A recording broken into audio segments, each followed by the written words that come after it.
찬송가 380장 하시겠습니다.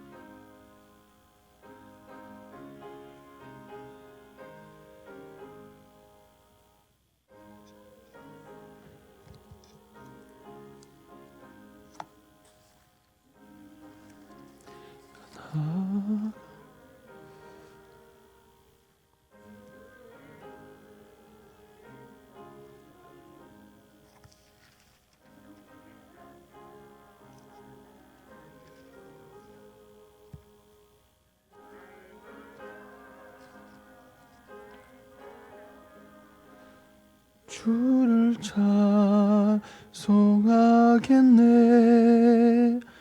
주의 사랑 줄로서 나를 굳게 잡아 매소서.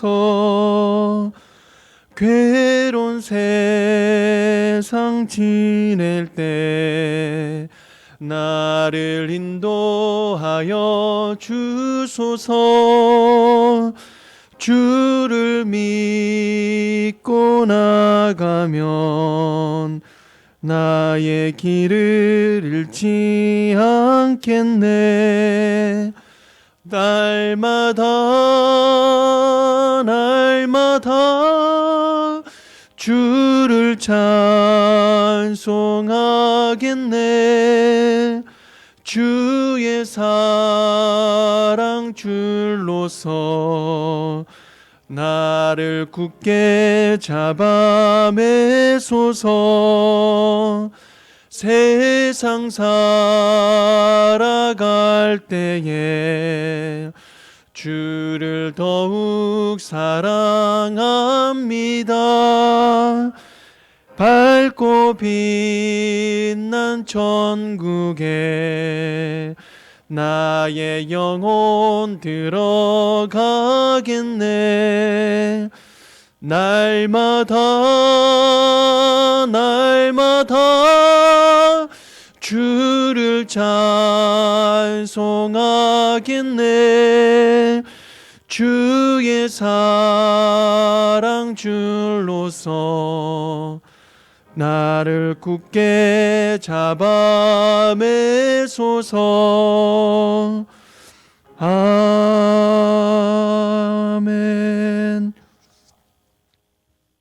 예, 원래 찬송가 38장이었는데요.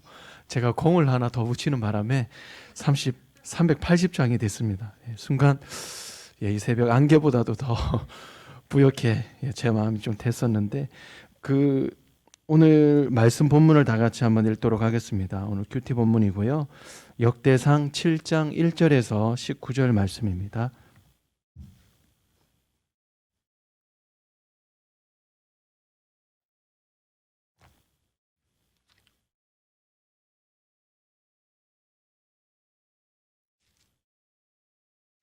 역대상 7장 1절에서 19절 말씀입니다.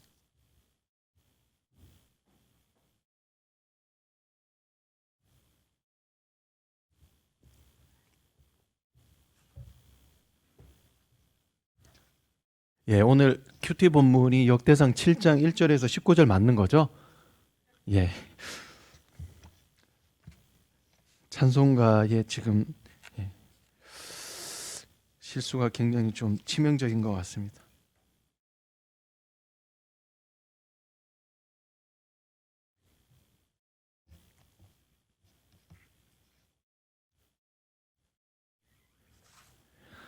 예, 한 절씩 교독하도록 하겠습니다. 제가 먼저 읽도록 하겠습니다. 이사갈의 아들들은 돌라와 부하와 야숲과 시므론 네 사람이며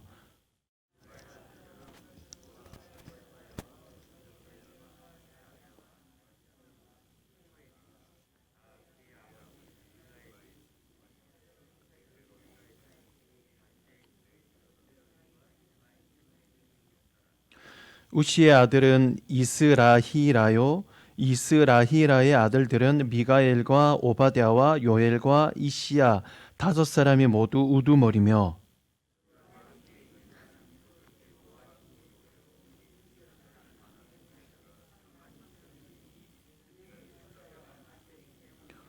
그의 형제 이사갈의 모든 종족은 다 용감한 장사라. 그 전체를 계수하면 8만 7천 명이었더라.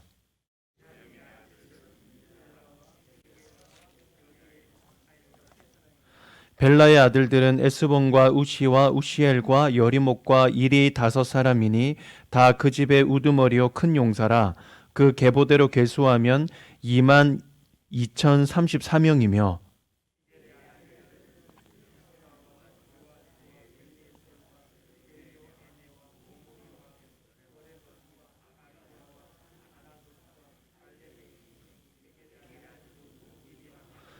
그들은 다 그 집의 우두머리요 용감한 장사라. 그 자손을 계보에 의해 계수하면 2만 200명이며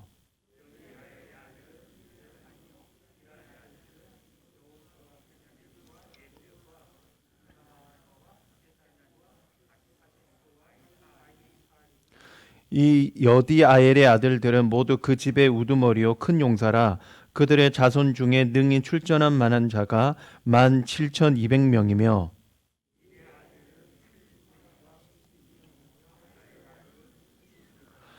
납달리의 아들들은 야시엘과 구니와 예셀과 살루미니 이는 빌하의 손자더라.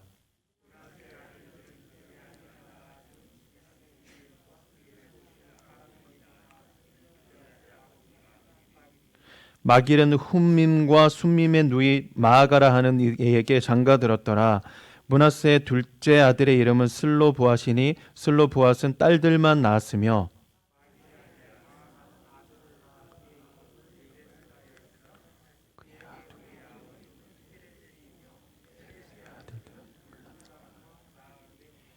울람의 아들들은 부단이니 이는 다 길르앗의 자손이라. 길르앗은 마길의 아들이요 므낫세의 손자이며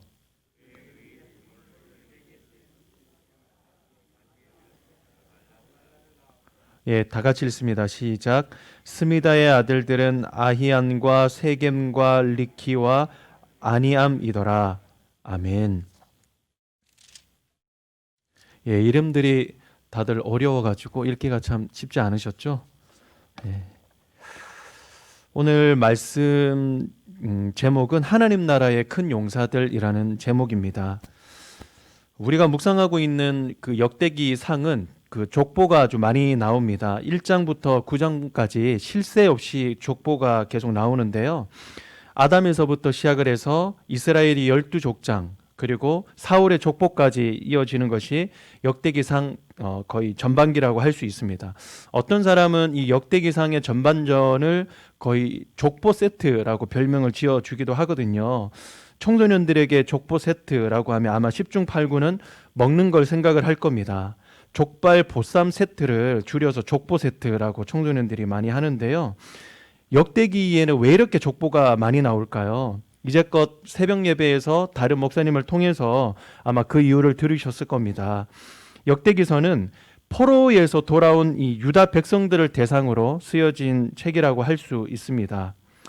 당시 포로에서 귀환한 그 백성들은 어땠을까요? 감격과 흥분의 도가니로 돌아왔을 것입니다. 학개와 스가랴를 통해서 이렇게 선포되지 않았겠습니까? 여호와께서 하늘과 땅을 진동하실 것이요 나중 영광이 이적 영광보다 더 크리라.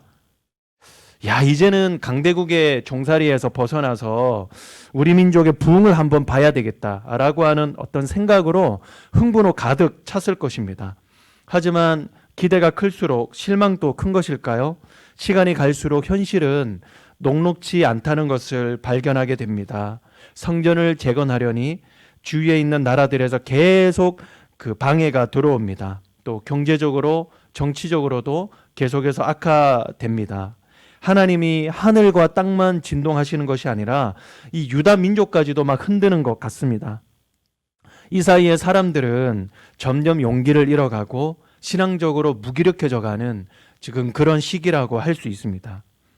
저는 역대상을 연구를 하면서 철로 역정이라고 하는 존 번연의 그 예전 책이 오버랩이 됐습니다.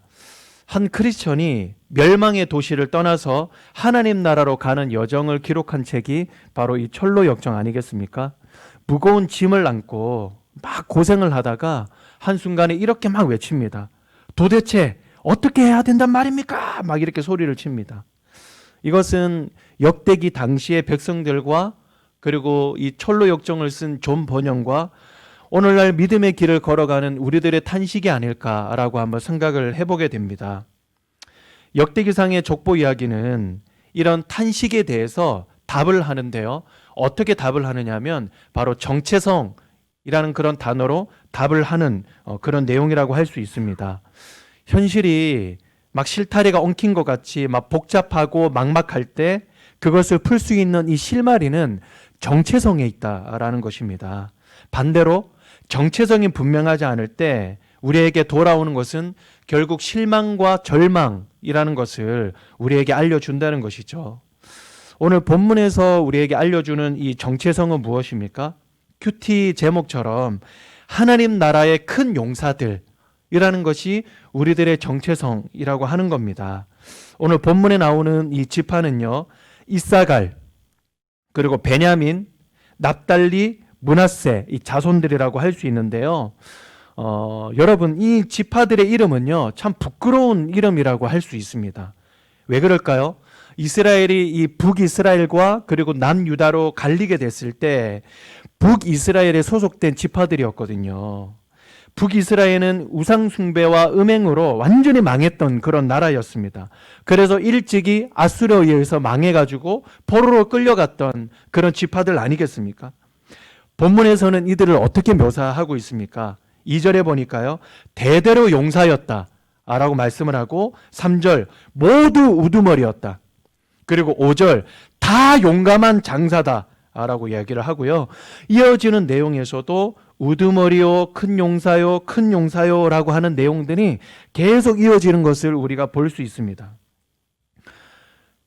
이 사람들이 망한 것은 힘이 없었기 때문이었습니까? 용사가 없었기 때문이었습니까? 아닙니다. 힘이 있고 용사가 있었기 때문에 망했습니다. 왜 그래요? 우리들의 진정한 힘, 진정한 능력은 사람에게 있지 아니하고 용사에게 있지 아니하고 바로 하나님께 있기 때문입니다. 포로에서 돌아온 백성들이 막 되는 일이 없을 때 성벽을 쌓으면 옆에 와서 허물어뜨리고, 그리고 뭔가 제대로 하겠다 그러면 타국에서 이상한 소문을 듣고 와서 막 방해를 하고 되는 것이 하나도 없을 때 하나님은 이렇게 말씀을 하셨습니다. 스가랴서 4장 6절에 만군의 여호와께서 말씀하시되 이는 힘으로 되지 아니하고 능력으로 되지 아니하고 오직 나의 영으로 되느니라. 기드온은 밀을 포도주 틀에서 타작하는 사람이었습니다. 밀을 타작을 할 때는 뭐 아시는 것처럼 바람이 잘 통하는 야외에서 타작을 해야 되지 않겠습니까? 그런데 왜 밀폐된 공간인, 공기가 통하지 않는 공간인 포도주 틀에서 지금 밀을 타작을 하고 있을까요? 이방 사람들이 무서워서, 타작을 하는 것을 다른 사람들이 봤을 때 빼앗아 갈까봐 그것이 너무나 두려워서 지금 사람들이 안 보는 이 실내에 들어가서 지금 밀을 포도주 틀에서 타작을 하고 있지 않겠습니까? 요즘 말로 하면 좀 찌질한 인생이다라고 할 수 있습니다. 여호와의 사자가 기드온에게 나타나서 하나님의 말씀을 전하죠. 이렇게 말씀을 하십니다. 사사기 6장 12절의 말씀 보니까 큰 용사여 여호와께서 너와 함께 계시도다. 하나님의 나라의 큰 용사는요, 우리에게 있는 것이 아니라 바로 이 하나님께 있는 것입니다. 청소년들에게 이런 비슷한 이야기를 했더니 다음과 같은 질문을 던졌습니다. 그럼 성경에 나오는 사람들은 다 엑스트라입니까? 우리는 모두 그냥 도구에 불과합니까? 그냥 하나님이 다 알아서 하시는 겁니까? 그 질문에 제가 이렇게 한번 답을 했었는데요. 우리 모두는 엑스트라가 아니라 바로 주연이야. 주인공이지. 근데 중요한 건 뭐예요? 아무리 우리가 주연이라도 마음대로 할 수 있습니까? 그렇지 않죠. 감독의 지시를 받아야 되는 거잖아요. 만약에 감독의 말을 안 들으면 어떻게 돼요? 주연에서 조연이 되고 또 말을 안 들으면 조연에서 엑스트라가 되는 거죠. 또 말을 안 들으면 그냥 영원히 영화판에서 떠나야 되는 거 아니겠습니까? 중요한 것은요, 이 감독의 의도와 방향을 잘 캐치를 하는 거예요. 대배우가 어떤 사람들입니까? 감독의 의도와 방향을 잘 캐치를 해서 100%잘 표현을 하는 사람을 바로 대배우라고 하지 않겠습니까? 주연인 우리들은 우리 마음대로 해서 주연이고 주인공이 되는 것이 아니라 감독의 원하는 방향과 지시를 잘 따르는 사람이 이 진정한 주인공이고 이 주연이다라고 이야기를 했습니다. 이 이야기를 하면서 제가 한 배우를 소개를 했는데요. 이 남정우라고 하는 배우입니다. 이 배우는 이 초년기부터 진짜로 존경하던 배우가 감독이 있었는데요. 그 세계적인 거장이라고 할 수 있는 마틴 스콜세지라고 하는 감독입니다. 한 번은 이 감독이 동양인들만 모아서 하나의 영화를 만든다라는 소문을 들었습니다. 그게 사일런스라고 하는 영화인데요. 침묵으로도 유명한 그 소설책을 영화화한다. 그리고 동양인들을 대상으로 하고 또 동양인들을 캐스팅을 해서 영화를 찍는다라는 이야기를 듣고요. 이 사람이 흥분을 했습니다. 한국에 사는 사람이 그냥 어디에 그리고 뭘 하는지도 모르고 그냥 뉴욕으로 날아갔대요. 그래서 수소문에서 마틴 스콜세지가 일하고 있는 이 사무실 주소를 받아서 그 주소로 그냥 막무가내로 그냥 찾아가서 방문을 했다라고 합니다. 사무실을 찾아갔는데 그 세계적인 그 거장이 일하고 있는 사무실에서 그냥 동양에서 날라온 이 무명의 배우를 받아줄 수 있겠습니까? 그래서 그 자리에서 문전박대를 했다라는 거예요. 그래서 이제는 대만에서 영화를 촬영을 한다라는 소식을 듣고 또 대만으로 무작정으로 날아갔습니다. 촬영지에서 막 감독을 찾았지만 감독을 찾을 수 있겠습니까? 직원만 해도 한 몇백 명이 될 텐데요. 막 열심히 하는데 그것을 너무나 안타깝게 여기고 또 그것을 좀 불쌍하게 여겼던 그 스텝 한 사람이 꿀팁을 하나 전달을 해줍니다. 동양인을 대상으로 지금 인터뷰를 하고 있는데 단역 배우를 지금 구하고 있다. 그러니까 인터뷰를 한번 봐라 라는 소식을 듣고 막 너무 기뻐하는 나머지 캐스팅을 하는 그 인터뷰 자리에 이렇게 찾아갔대요. 찾아가서 본인이 이제껏 준비하고 계획하고 연마했던 모든 그냥 끼들을 거기에서 다 펼쳤다는 거예요. 그래서 거기에서 이제 하나의 배역을 맡고 거기에 출연을 하게 됐다는 거죠. 참 대단한 그런 그 과정이고 그리고 합격의 영광 아니겠습니까? 여러분 그렇게 막 날아가고 또 날아가고 그렇게 열심히 해서 배역을 따냈는데요. 영화에서는 여러분 한 몇 초 정도 나왔는 줄 아십니까? 4초 나왔대요. 4초. 4초. 그동안에 뿌렸던 그동안에 투자했던 그 모든 시간들에 비하면 이 4초라는 시간은요. 참 통탄할 시간 아니겠습니까? 그리고 대사도 하나 없어요. 그냥 많은 사람들이 이렇게 모여있는 그 사람 중에 한 사람. 그리고 막 소리칠 때 같이 소리치는 사람. 야! 하고 이렇게 소리칠 때 그냥 같이 옆에서 소리치는 그 배역 하나만 맡았습니다. 영화가 이제는 올라오고 그리고 대중들에게 발표가 됐을 때 이 사람 또 가서 봤겠죠? 4초 나오고 많은 사람 중에 한 사람으로 등장하고 막 소리치는 그런 한 사람으로 등장을 하는 그 모습을 봤을 때 우리 같았을 때는 야 진짜 내가 뭔 고생을 한다고 내가 뭔 부귀와 영화를 누리겠다고 내가 이랬을까라고 하는 그런 후회와 탄식 속에 그 영화를 참 보지 않았겠습니까? 그런데요 이 사람은 감격의 눈물을 흘렸대요. 왜냐? 내가 이 유명하고 내가 이 대단한 그런 감독의 그런 작품 속에 한 장면을 장식을 하다니 이런 영광이 어디 있는가? 라고 하면서 막 온몸에 전율을 흘리면서 너무 기뻐했다라는 거예요. 배우의 영광이 누구에게 달려 있습니까? 감독에게 달려 있습니다. 큰 용사의 영광은 여러분 누구에게 달려 있습니까? 용사가 힘이 강하였더라. 큰 용사였더라. 우두머리였더라. 여러분 여기에 있습니까? 우리의 왕이 누구입니까? 바로 여기에 있지 않겠습니까? 큰 용사의 영광은 바로 그가 따르고 그가 순종하는 왕에게 있다는 그 사실입니다. 말씀의 결론을 맺겠습니다. 우리의 정체성은 무엇입니까? 하나님 나라의 큰 용사들입니다. 이 큰 용사로의 부르심은 나의 힘과 능력을 내려놓고 오직 하나님의 능력을 의지하는 부르심입니다.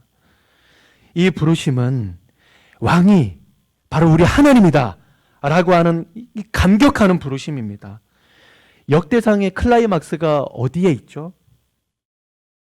사람들이 무기를 많이 가지고, 그리고 사람들이 전쟁에 이기고, 사람들이 큰 용사와 우두머리를 많이 가졌더라, 여기에 클라이막스가 있는 것이 아니라 다윗을 중심으로 하나님을 예배하는 그 순간, 그 순간이 바로 역대상의 가장 큰 클라이막스고, 그리고 유다 백성들의 가장 전성기 아니었습니까? 그 순간이 백성의 가장 강한 때라는 것을 역대상에서 보여주고 있습니다.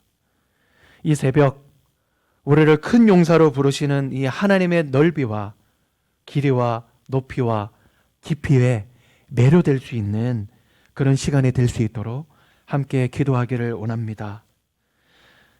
이 시간에 제가 기도 제목 한 두 가지를 드리고 다 같이 한번 기도했으면 좋겠는데요. 우선 주기도문으로 먼저 하나님 앞에 올려드리고 제가 기도 제목 한 두 가지를 나누면서 다 같이 한번 기도하도록 하겠습니다. 주기도문 하시겠습니다. 하늘에 계신 우리 아버지여, 이름이 거룩히 여김을 받으시오며 땅에서 이루어지며 뜻이 하늘에서 이루어진 것 같이 땅에서도 이루어지리이다. 오늘날 우리에게 일용할 양식을 주옵시고 우리가 우리에게 죄 지은 자를 사하여 주옵시고 우리를 시험에 들게 하지 마옵시고 다만 악에서 구하옵소서. 대개 나라와 권세와 영광이 아버지께 영원히 있사옵나이다. 아멘.